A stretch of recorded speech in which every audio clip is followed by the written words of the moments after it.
Ada banyak cara untuk kita bisa meningkatkan emosi dari burung murai. Mulai dari penjemuran, pemandian, pengembunan, proses sauna, dan juga cara pemberian pakan atau jenis pakan yang kita berikan ke burung murai. Namun semua tahapan tersebut bisa mendapatkan hasil yang maksimal, itu tentunya kita harus sesuai dengan yang memang diinginkan oleh burung murai.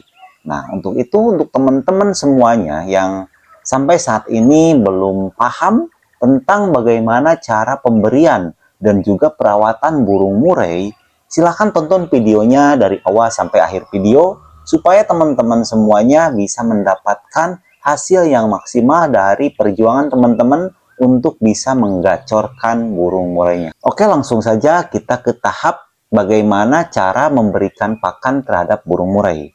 Yang pertama adalah kita berikan pur seperti biasanya. Cuman dalam pemberian pur di sini itu jangan sampai ketika kita memberikan pur itu jangan terlalu banyak. Jangan sampai pur tersebut habis sampai 3 hari atau 4 hari. Jadi usahakan ketika kita memberikan pur itu harus habis dalam waktu 1 hari. Karena pur ketika dilamakan itu akan tumbuh jamur. Apalagi kalau cuaca sedang dingin. Jadi apabila terlalu lama pur berada di dalam sangkar, di tempat yang terbuka, itu nantinya akan tumbuh jamur yang mengakibatkan kurang baik terhadap kesehatan burung. Nah, untuk yang selanjutnya adalah pemberian jangkrik. Di sini untuk pemberian jangkrik itu setiap burung berbeda-beda. Jadi jangan samakan antara pemberian jangkrik terhadap burung yang satu disamakan dengan pemberian burung yang satunya lagi. Jadi setiap burung itu keinginan daripada si burung tersebut itu bermacam-macam. Nah, untuk kita menemukan settingan atau setelan dari salah satu burung, itu kita dengan cara berikan jangkrik sebanyak mungkin terhadap burung murai. Cuman ketika kita mau memberikannya itu harus dihitung dulu berapa ekor yang kita berikan. Contohnya, kita berikan 20 ekor jangkrik ke burung kita. Nah, akan berapa ekor yang dimakan oleh burung kita itu? Apakah 5 ekor, 6 ekor, atau berapa? Nah, ketika burung itu menghabiskan sejumlah jangkrik dalam waktu 5 menit, maka itu menjadi takaran setiap kita memberikan pakan berupa jangkrik.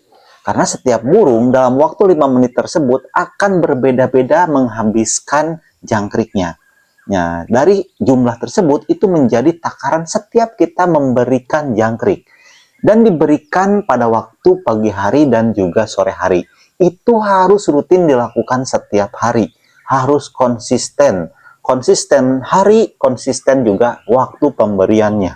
Jadi ketika pagi-pagi kita berikan jangkrik pada waktu jam 7 pagi, maka waktu berikutnya atau hari berikutnya itu diberikan juga pada waktu tersebut. Nah, untuk yang selanjutnya adalah pemberian ulat Hongkong.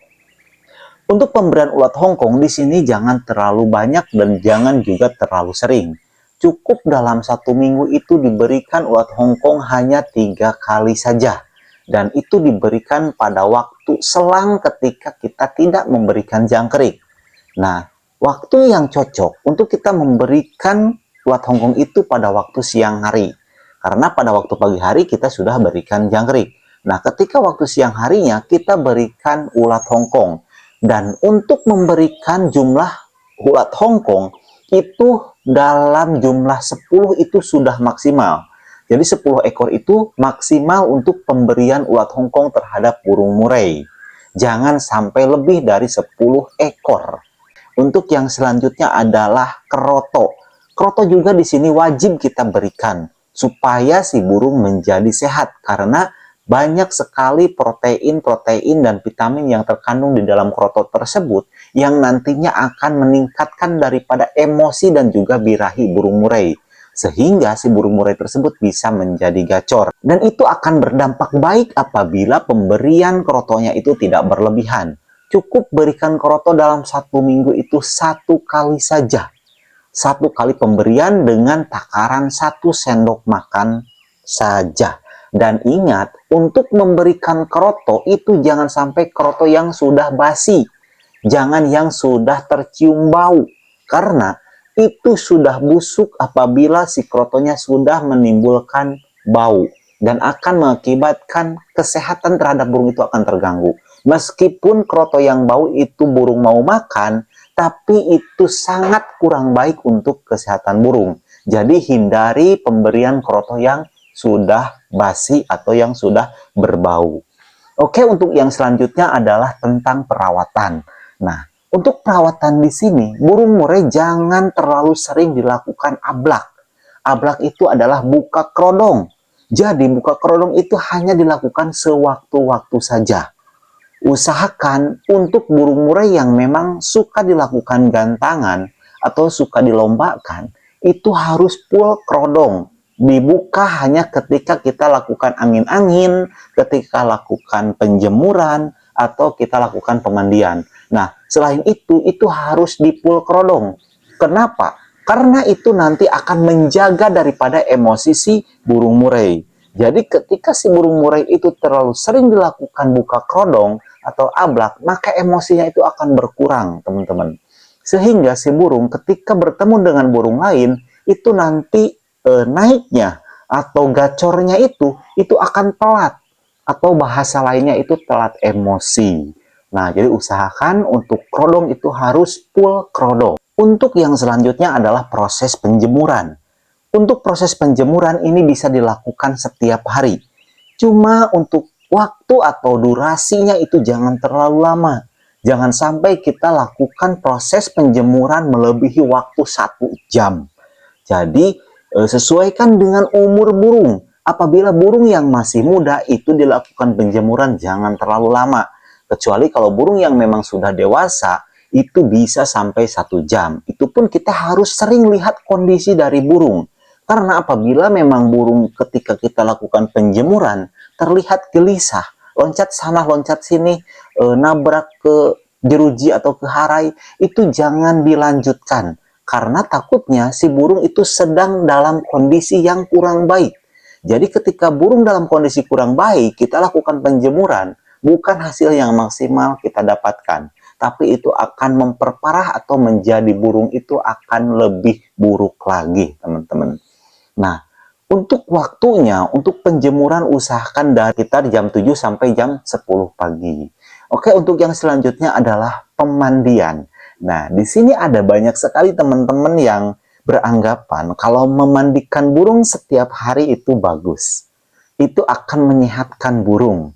Itu salah, teman-teman. Untuk kita bisa mendapatkan emosi burung, itu tidak akan kita dapatkan emosi burung ketika burung kita lakukan pemandian setiap hari.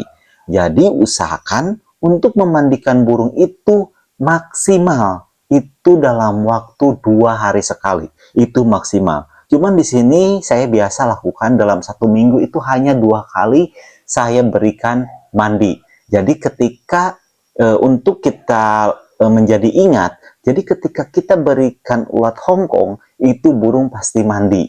Nah, setelah mandi kita burung lalu beri ulat Hongkong. Nah, supaya nanti waktunya itu di setiap minggunya itu tidak berbeda-beda. Dan itu dilakukan secara konsisten, teman-teman. Nah, untuk yang selanjutnya, jangan terlalu sering lakukan trek dengan burung yang lain.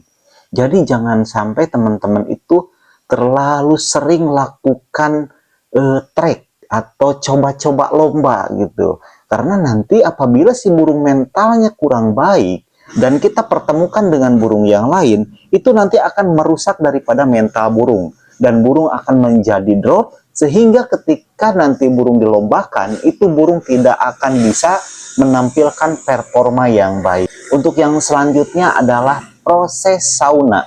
Nah, di sini untuk proses sauna itu dilakukan ketika burung sudah kita lakukan jemur, tapi tidak ada respon atau tidak ada peningkatan terhadap emosinya. Nah, di sini kita lakukan proses sauna. Proses sauna itu ketika burung berada di dalam kerodong. Jadi posisi sangkar itu masih di kerodong, lalu kita jemur. Cuman ingat, ketika kita lakukan proses sauna, itu jangan sampai ada pur ataupun minuman di dalam sangkar.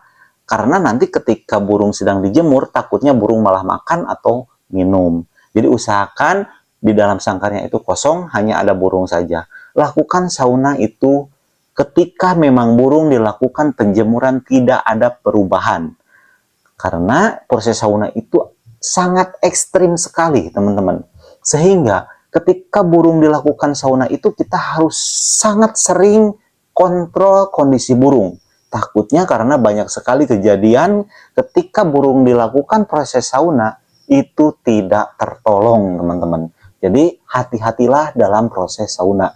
Cuman proses sauna ini sangat bagus, sangat efektif sekali untuk meningkatkan emosi dari burung murai yang kurang gacor, teman. Untuk yang selanjutnya adalah proses pengembunan. Nah, untuk proses pengembunan di sini, ini kita lakukan dalam 1 minggu itu cukup kita lakukan 1 kali saja. Jangan terlalu sering kita lakukan proses pengembunan, karena pengembunan di sini ini hanya meningkatkan mentalnya saja, teman-teman. Jadi si mental burung akan meningkat ketika lakukan proses pengembunan. Dan proses pengembunan ini dilakukan pada waktu pagi hari, ketika kira-kira jam 5 pagi kita keluarkan burung, buka kerodong, dan kita simpan di tempat yang memang benar-benar terbuka. Ketika matahari terbit itu langsung terkena ke sangkar burung. Jadi proses sauna proses pengembunan ini bisa dibarengi langsung dengan proses penjemuran. Nah, ketika kita selesai proses pengembunan itu burung jangan kita angkat. Biarkan burung sampai terkena sinar matahari. Jadi matahari paginya itu akan termanfaatkan juga dengan proses tersebut, teman-teman. Dan dengan proses tersebut, apabila teman-teman bisa lakukan dengan konsisten, dari mulai pemberian pakannya, dari mulai cara perlakuan terhadap burungnya, itu bisa teman-teman lakukan konsisten dalam 1 bulan, itu saya jamin burung teman-teman akan berpenampilan bagus. Karena burung itu akan mengeluarkan apa yang memang dia mampu, apa yang memang dia bisa, itu ketika burung memang benar-benar sehat dalam kondisi yang prima. Oke teman-teman, mungkin cukup sekian dulu untuk pertemuan kali ini, dan saya ucapkan terima kasih, dan semoga teman-teman semuanya sehat selalu dan sukses. Sekian dan Assalamualaikum warahmatullahi wabarakatuh.